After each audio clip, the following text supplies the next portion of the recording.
Hello everyone, নমস্কার সবাইকে। আজকে বিকেলবেলা চলে গেলাম বাসার ছাদে।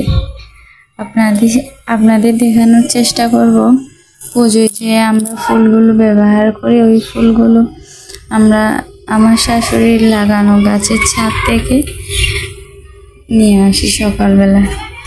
এখানে যতগুলো গাছ দেখছেন প্রত্যেকটি গাছই আমার শাশুড়ি নিজের হাতে লাগিয়েছে, কারণ ওনার বাগান করা একটা শখের কাজ বলতে পারেন। তো উনি গাছগুলো ছেঁড়া পাতা প্রতিদিন জল দেওয়া, খুবই যত্ন সহকারে গাছগুলো যত্ন নেয়। এখানে যে বেল পাতার গাছটি দেখছেন ওইটি মেবি 2 বছর আগে বেলের বিচি থেকে এই চারাটা উৎপন্ন হয়েছে। এটা কিনে আনা হয়নি অবশ্য। তারপরে এখানে প্রত্যেকটি তবে দুটি করে ফুলের গাছ আছে। একটিতে রয়েছে টগর ফুলের গাছ, আর অন্যগুলো সবগুলো জবা ফুলের গাছ, ঝুমকো জবা রয়েছে। তারপর বিভিন্ন কালারের ভেরিয়েন্টের বিভিন্ন রকমের ফুলের জবা গাছ রয়েছে। তারপর এখানে সাদা জবা, হলদে জবা, তারপর লাল জবা ফুলের গাছ, তারপর মধু ফুলের গাছ, আরও অনেক রকমের ফুলের গাছ রয়েছে। এই গাছটা কম বেশি অনেকে চিনে থাকবেন। প্রায় ছাদে এই ফুলের গাছটা দেখা যায়। আমাদের এখানে প্রায় সবাই একটি করে এই ফুলের গাছটি লাগিয়েছে।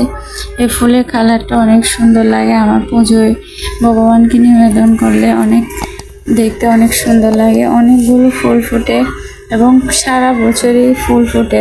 আর তার সাথে জবা গাছটি দেখতে পাচ্ছেন, এই জবাটা হচ্ছে ঝুমকো জবা, কিন্তু এটা হলদে রঙের।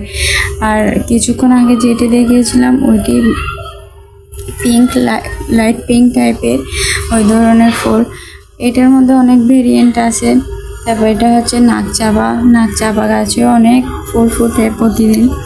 এগুলো সকালবেলা দেখতে অনেক সুন্দর লাগে, যেহেতু আমি বিকেলবেলা ছাদে উঠেছি। আর এটা হচ্ছে তুলসী মহারানী। এখানে অনেকগুলো তুলসী গাছ হয়েছে।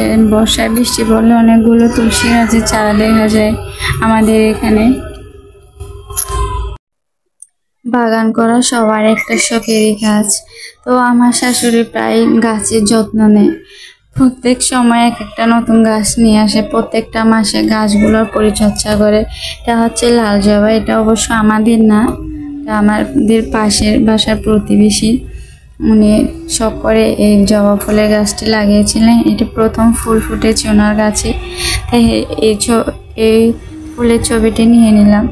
এটা দেখতে খুবই ভালো লাগে, কালারটা খুবই সুন্দর। ভিডিওটি কেমন লাগলো কমেন্ট করে জানাবেন।